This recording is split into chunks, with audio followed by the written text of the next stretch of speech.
Donc nous étudions ce soir la deuxième lettre aux églises, qui est l'église de Smyrne, et nous allons lire ensemble Apocalypse chapitre 2, versets 8 à 11. Écrit à l'ange de l'église de Smyrne, voici ce que dit le premier et le dernier, celui qui était mort et qui est revenu à la vie. Je connais ton affliction et ta pauvreté, bien que tu sois riche, et les calomnies de la part de ceux qui se disent juifs et ne le sont pas, mais qui sont une synagogue de Satan. Ne crains pas ce que tu vas souffrir. Voici, le diable jettera quelques-uns d'entre vous en prison, afin que vous soyez éprouvés. Vous aurez une tribulation de 10 jours. Sois fidèle jusqu'à la mort, et je te donnerai la couronne de vie. Que celui qui a des oreilles entende ce que l'Esprit dit aux églises. Celui qui vaincra n'aura pas à souffrir la seconde mort. Donc la lettre à l'église de Smyrne, c'est la plus courte des 7 lettres données aux églises. Dans le contenu, on voit qu'il n'y a pas de critique, plutôt des encouragements. Jésus souligne ce que cette église traversait, à savoir des tribulations, de la pauvreté. Alors il l'encourage, il n'y a pas de paroles négatives. Donc pour le contexte un peu géographique, la ville de Smyrne était une belle ville avec un port très accessible, des routes qui étaient excellentes, une économie qui était prospère, des champs qui étaient fertiles et des liens très proches avec Rome. Certains la présentent dans leurs écrits comme étant la plus belle ville d'Asie. La tradition nous dit que c'est là où Homère, qui a écrit beaucoup de poèmes dans la littérature grecque, où Homère serait né. Ses ouvrages les plus connus, c'est l'Iliade, bien sûr, et puis l'Odyssée. Dans la ville, il y avait un temple pour les dieux de Rome, et puis un temple spécialement dédié à l'empereur. Donc il y avait vraiment des liens très proches avec Rome. Aujourd'hui, la ville d'Izmir en Turquie repose sur les anciennes ruines de Smyrne. C'est même le deuxième port après Istanbul. Maintenant, le mot Smyrne a la même racine linguistique que le mot myrrhe, donc une plante qu'on utilisait autrefois pour embaumer. La myrrhe devait être écrasée pour en faire ressortir son parfum, et on l'utilisait comme ingrédient pour les parfums, dans les huiles, et puis avec les épices pour l'embaumement des morts. C'est aussi une plante qui est amère. Et ça donne du sens à cette église de Smyrne, parce qu'on voit que l'église de Smyrne, c'est l'église persécutée. C'est l'église écrasée par la persécution, on peut dire. Et en étant écrasée de cette manière, c'est une église aussi qui dégage un parfum qui est agréable au Seigneur. Et c'est sûr que celui qui accepte d'être persécuté pour le nom de Jésus-Christ, il dégage toujours un parfum agréable au Seigneur. Dieu le considère, et ce n'est pas rien en fait d'accepter des coups, d'accepter de la violence, du rejet, de la dureté pour son nom. Alors si vous êtes persécuté, sachez, Dieu a les yeux sur vous, il vous aime, il vous couvre de son ombre, vos souffrances comptent, elles ont du poids, elles ont de la valeur devant lui. Maintenant, c'est intéressant de voir que c'est justement à Smyrne que Polycarpe, un évêque âgé de 86 ans, un père de l'Église, a été arrêté et brûlé vif pour sa foi en Christ.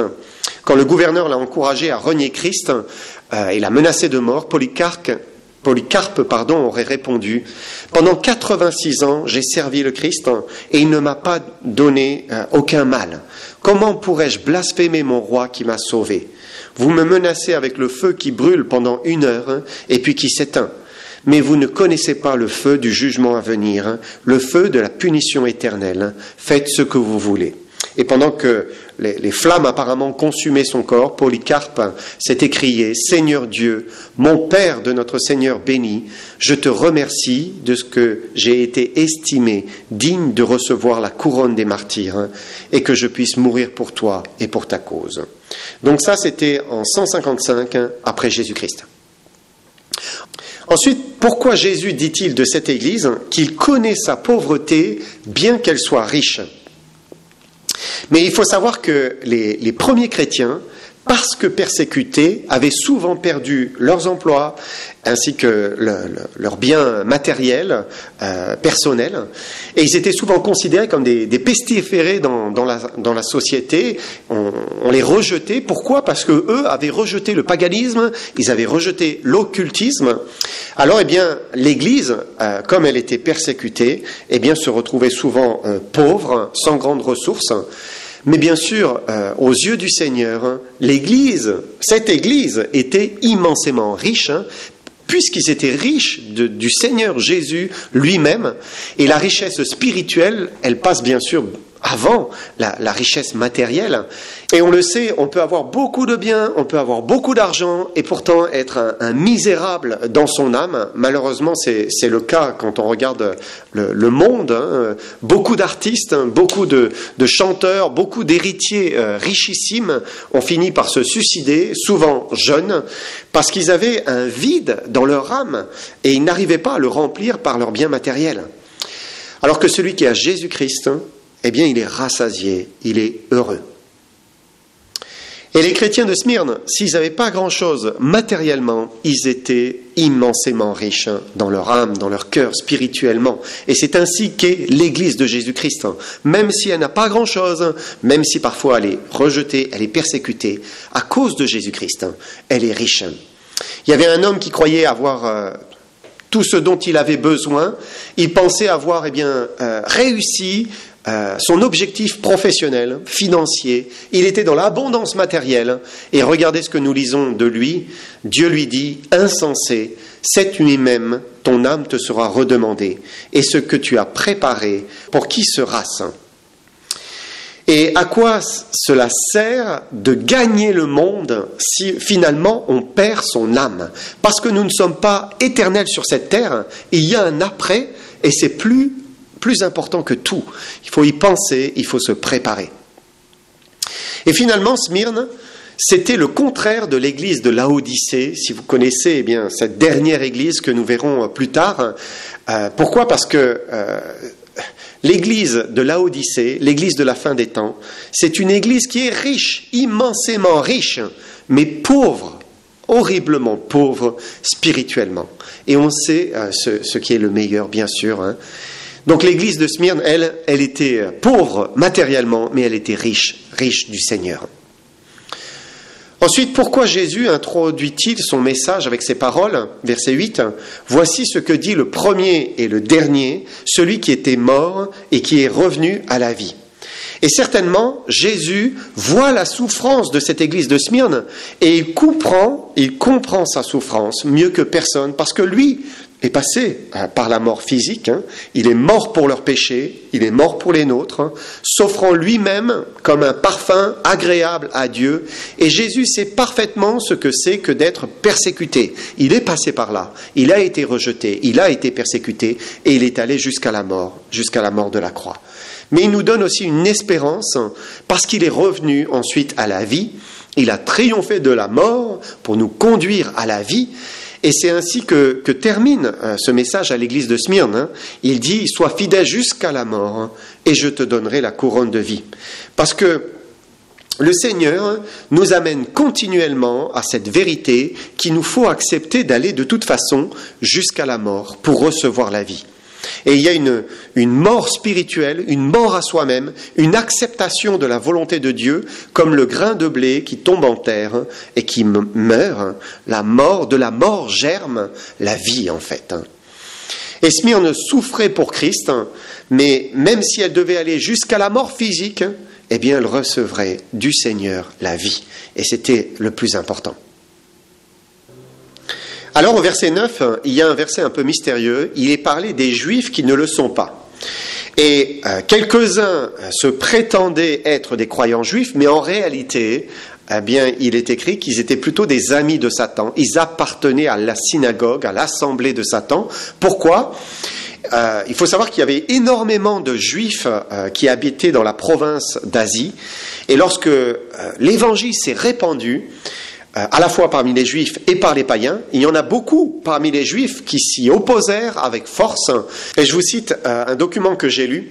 L'historien de l'église Eusèbe de Césarée prétend que les Juifs de Smyrne étaient animés d'une haine particulière envers les chrétiens et une lutte acharnée semble s'être enflammée entre l'église et la synagogue autour du nom honorifique de Juif. Qui avait droit de le porter ? Qui est vraiment juif, c'est-à-dire élu et envoyé de Dieu ? Qui est le peuple de Dieu et qui ne l'est qu'en apparence, mais en réalité est un instrument de Satan ? Et apparemment, cette question de savoir qui était réellement juif, c'était la question qui était débattue à Smyrne. Alors c'est intéressant de voir ce que dit Paul. Qu'est-ce qu'il dit en Romains 2, versets 28 et 29 ? Il dit « Le juif, ce n'est pas celui qui en a les apparences, et la circoncision, ce n'est pas celle qui est visible dans la chair, mais le juif, c'est celui qui l'est intérieurement. Et la circoncision, c'est celle du cœur, selon l'esprit et non selon la lettre. La louange de ce juif ne vient pas des hommes, mais de Dieu. » Et bien que Dieu ne se repente pas de ses dons et ses appels, et donc que le peuple juif sera toujours le peuple élu, le peuple choisi, ça ne veut pas dire que Dieu approuve tous les juifs simplement parce qu'ils sont juifs. Et individuellement, chaque juif est responsable devant Dieu. Cela veut dire que certains juifs font malheureusement partie de la synagogue de Satan. Et certains juifs aujourd'hui peuvent encore être du mauvais côté. On le sait, tous les juifs ne sont pas des adorateurs de l'Éternel. Mais Dieu porte quand même son regard sur la racine, sur le peuple juif, et un jour, il y aura une repentance nationale, comme nous le dit le livre de Zacharie. Dieu veut donc les sauver, mais ils ont besoin de se repentir.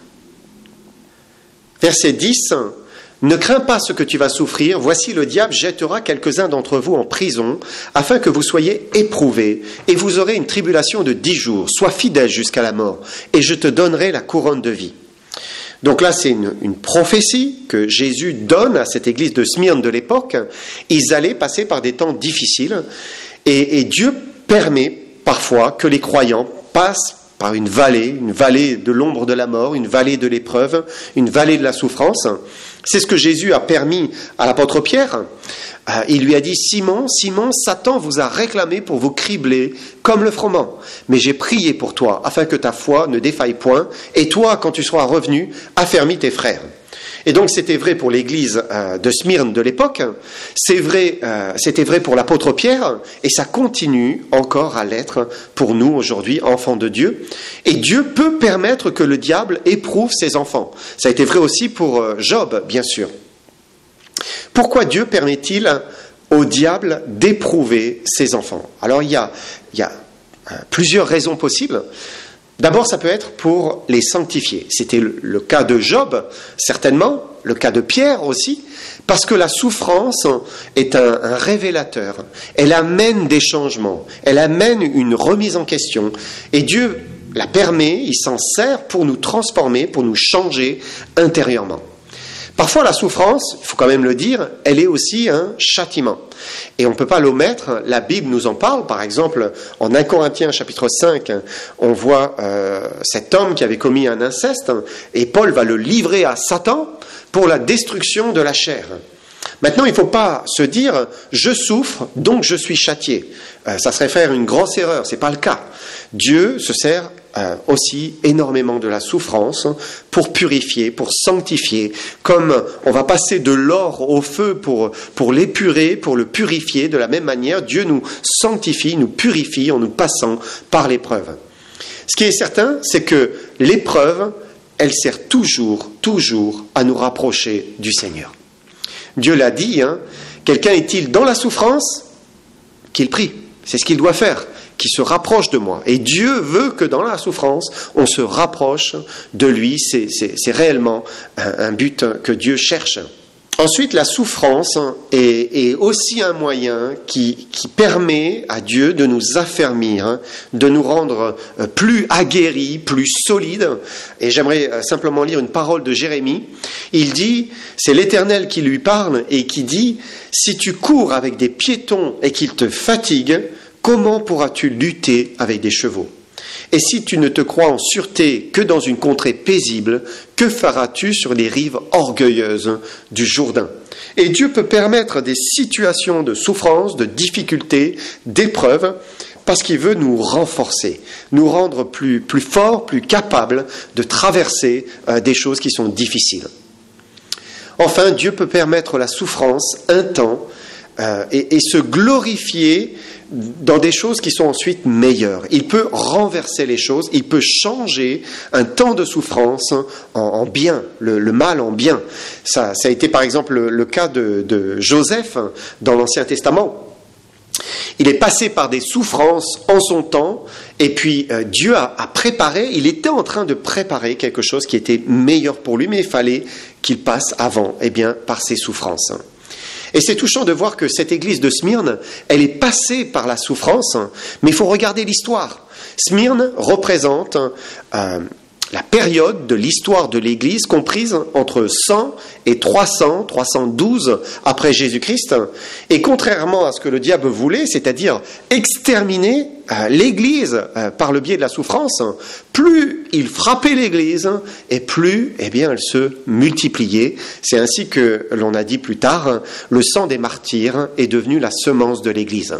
Parce que l'Église, par la persécution, se répandait et les chrétiens annonçaient l'Évangile et l'Évangile se propageait et se multipliait, faisait que l'Église se multipliait. Mais pour cette Église de Smyrne, le Seigneur parle d'une tribulation de 10 jours et on sait que de 100 après Jésus-Christ jusque 312 après Jésus-Christ, c'est-à-dire cette période de temps de l'Église, c'était une persécution intense. Ils ont subi une dizaine de grosses persécutions par tous les empereurs romains successifs. Pendant ces 200 ans, on peut dire que la plupart de l'Église a été détestée, rejetée, persécutée. Les réunions étaient interdites. Alors c'était vrai, non pas pour toutes les églises de l'époque, mais suffisamment pour regarder la persécution vraiment comme une caractéristique de cette période de l'histoire de l'Église. Souvent, les croyants se rencontraient dans des grottes, ils se mettaient toujours dans des endroits cachés avec des guetteurs pour se protéger. Les chrétiens pouvaient être chassés, brûlés vifs, jetés dans l'arène aux lions affamés. Et les citoyens romains, eux, se gargarisaient, se réjouissaient de voir le spectacle de familles chrétiennes qui étaient jetées aux lions, jetées aux taureaux, comme s'ils regardaient un événement sportif.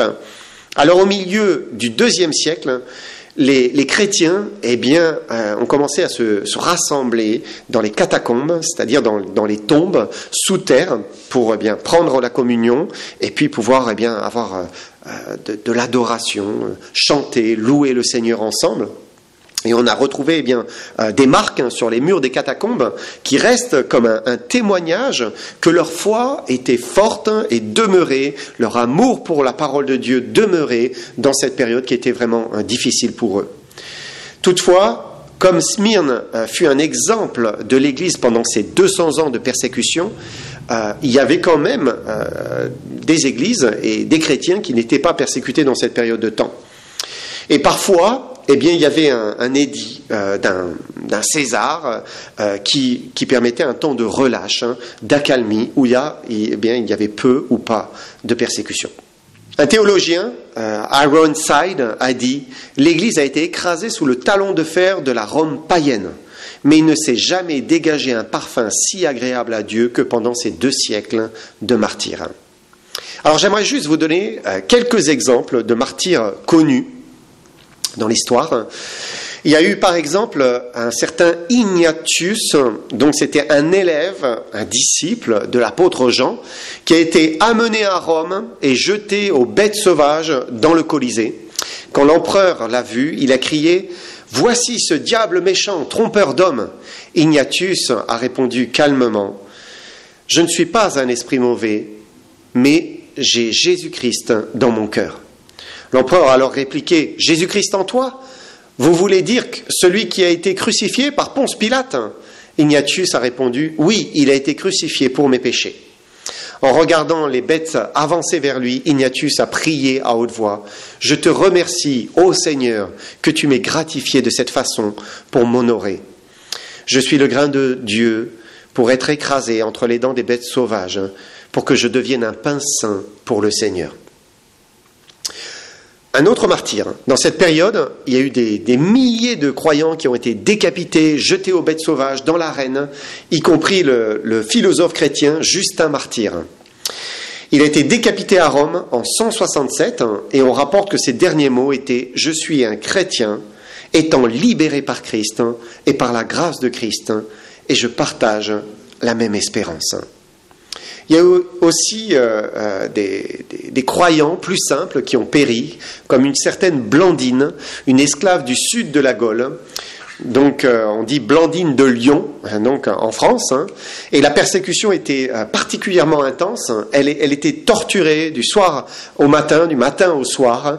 On la représente souvent dans l'arène avec des taureaux. Et ses dernières paroles, avant d'être égorgée, étaient « Je suis une chrétienne. Parmi nous, nous ne faisons pas de mal. » Et on raconte même qu'un bourreau, apparemment, un de ces bourreaux, se serait converti, bouleversé par l'innocence de cette jeune fille. La 5e persécution a été très sévère en Égypte et en Afrique du Nord, où là, il y a eu 2 jeunes femmes, une noble, Perpétua, et son esclave Félicitas, qui ont perdu leur vie à Carthage le 7 mars 203, devant les bêtes sauvages. À ce moment-là, Perpétua allaitait son fils. Et Félicitas venait d'accoucher en prison, mais ça n'a pas attendri les officiers romains qui n'ont eu aucune miséricorde, qui les ont jetés dans l'arène. Enfin, on peut parler de la grande persécution. C'est la 10e persécution qui fut la plus intense. Donc c'est l'empereur Dioclétien et son co-empereur Maximien qui se sont proclamés officiellement seigneurs. Et Dioclétien a demandé l'adoration comme Jupiter incarné, le Père et le Roi de tous les dieux. En 303, il a déclaré illégal le christianisme et il a donné l'ordre que toute copie de l'écriture sainte soit jetée dans des feux publics dans les squares de la ville. Le but, c'était éradiquer le christianisme de la face de la terre. Les maisons des chrétiens étaient brûlées, beaucoup de chrétiens ont été brûlés eux-mêmes sur des bûchers. En Phrygie, une ville entière de chrétiens a été brûlée avec tous ses résidents, mais on raconte que pas un seul homme n'a renié sa foi. Ils ont tous été fidèles à leur Seigneur. À d'autres chrétiens, on les a lestés avec des grosses pierres, on les a jetés dans l'eau, mais ils sont restés fidèles à celui qui a dit « Sois fidèle jusqu'à la mort et je te donnerai la couronne de vie ». On raconte qu'il y avait tant de chrétiens qui étaient jetés aux animaux sauvages que même les bêtes étaient rassasiées. Ils ne voulaient plus de la chair humaine, elles étaient rassasiées. Et les soldats aussi se lassaient de tuer des innocents, d'aller dans l'arène pour embrocher des personnes qui étaient inoffensives, au point qu'ils finissaient par jeter leur épée par terre. Donc on peut dire que les témoignages des croyants persécutés ont poussé encore plus de païens à se convertir à Jésus-Christ parce qu'ils étaient touchés par le témoignage de ces gens qui étaient pacifiques. Quelqu'un a dit que la persécution n'a fait que donner finalement une bouffée d'oxygène au feu du christianisme. Mais alors comment comprendre cette exhortation où il dit « Ne crains pas ce que tu vas souffrir ». Comment ne pas craindre la souffrance? Comment c'est possible? Mais c'est une parole que Jésus est en train d'adresser à cette église locale, notamment en particulier, puisqu'il dit que l'épreuve durerait un temps déterminé, 10 jours. Peut-être que l'église de Smyrne a connu un déferlement de haine pendant réellement 10 jours, c'est bien possible. Pour l'église de Christ, en tant que période de temps, la persécution, disons, on va dire la grande persécution, la grosse persécution, n'a duré aussi qu'un temps limité, puisque ça correspond à 2 siècles, où là, la persécution a été intense. Et puis après, à partir de Constantin, ça s'est vraiment accalmé. Maintenant, combien sont morts dans ces 10 jours de persécution intense, ou dans ces 2 siècles de persécution? Un nombre incalculable. Alors comment prendre cette exhortation ? L'espérance, elle se trouve dans l'exhortation elle-même. Il dit « Sois fidèle jusqu'à la mort et je te donnerai la couronne de vie ». Et le Seigneur parle de la mort ici. Et c'est comme s'il lui dit « Ne crains pas la mort, sois fidèle et tu recevras la couronne de vie ». La récompense de la fidélité, ce sera donc la vie éternelle auprès du Seigneur. Un certain Avner a dit « Les chrétiens de Smyrne auraient pu faire des compromis avec les Juifs et les païens, et donc auraient pu sauver leurs biens et leur vie, mais il y a des choses plus précieuses que la vie même. Des chrétiens comme cela n'ont pas besoin d'être réveillés. Ils vivent dans l'essence même, le réveil, être loyal à Christ, quel qu'en soit le prix. » Et il est certain que la souffrance, la persécution, produit des enfants de Dieu qui sont réveillés, qui sont alertes, qui sont proches du Seigneur. Il suffit de regarder les témoignages de tous ceux qui sont passés par des persécutions, de tous ceux qui sont passés par la prison, qui ont été battus, qui ont été torturés pour Christ, et de voir combien ils étaient proches de leur Seigneur. Et il est certain que la persécution, c'est l'essence du réveil. Elle amène un vrai réveil dans les cœurs. Et donc, ne crains pas la mort, mais souffre avec moi jusqu'à la mort. Sois fidèle jusqu'à la mort. Jésus dit, je te donnerai la couronne de vie. Dernier verset, verset 11. Que celui qui a des oreilles entende ce que l'Esprit dit aux églises. Celui qui vaincra n'aura pas à souffrir la seconde mort. Dans ce dernier verset, à qui s'adresse-t-il ? Est-ce qu'il s'adresse toujours à l'église de Smyrne ? Non, en fait, il s'adresse aux églises, comme l'église d'Éphèse juste avant. Il termine en s'adressant aux églises. Que celui qui a des oreilles entende ce que l'Esprit dit aux églises. Et chaque lettre est d'abord adressée à une église en particulier, une église locale, mais pas seulement à une église locale, à l'ensemble des églises. Et cela veut dire qu'il y a toujours un enseignement à tirer pour soi-même, quel que soit le temps dans lequel nous vivons. Et on l'a dit, chaque lettre s'adressait à une église locale de l'époque, mais chaque lettre est aussi une représentation dans le temps de périodes où l'église a vécu ces choses d'une manière particulière. Comme par exemple ces 2 siècles qui, dans l'histoire de l'Église, est vraiment 2 siècles où la persécution a été intense, plus que jamais. Mais aussi, il ne faut pas croire que l'Église persécutée, ce ne fut qu'une période entre l'an 100 et l'an 312 après Jésus-Christ. On peut dire la persécution, c'était la caractéristique principale, maîtresse, flagrante de cette période de temps. Mais on peut aussi voir que finalement, dans chaque siècle, on retrouve chaque type de l'église, de ces 7 églises. En tout temps, il y a une église d'Éphèse, il y a une église de Smyrne, il y a une église de Pergame. Et aujourd'hui, il y a encore des chrétiens qui sont persécutés, donc il y a une église persécutée. Ça ne représente peut-être pas la majeure partie de l'église de ce 21e siècle, mais l'église persécutée, elle existe encore, elle est là. Et cette lettre de Smyrne doit particulièrement parler aux chrétiens persécutés aujourd'hui. Et je termine avec un dernier verset où Jésus dit « Ne craignez pas ceux qui tuent le corps et qui ne peuvent tuer l'âme.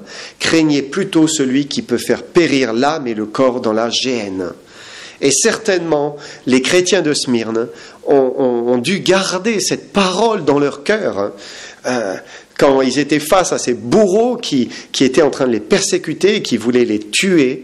Le Seigneur leur disait « Ne les craignez pas, craignez-moi, c'est le plus important. » Et celui qui craint l'Éternel, il est en sécurité. Il passera certes par des souffrances, c'est possible, Dieu le permet, parfois jusqu'à la mort, mais il sera en sécurité ensuite, puisqu'il sera avec l'Éternel. Il aura la vie éternelle. C'est ce que le Seigneur dit. Celui qui craint le Seigneur et qui vainc, il n'aura pas à souffrir la seconde mort. Que le Seigneur vous bénisse.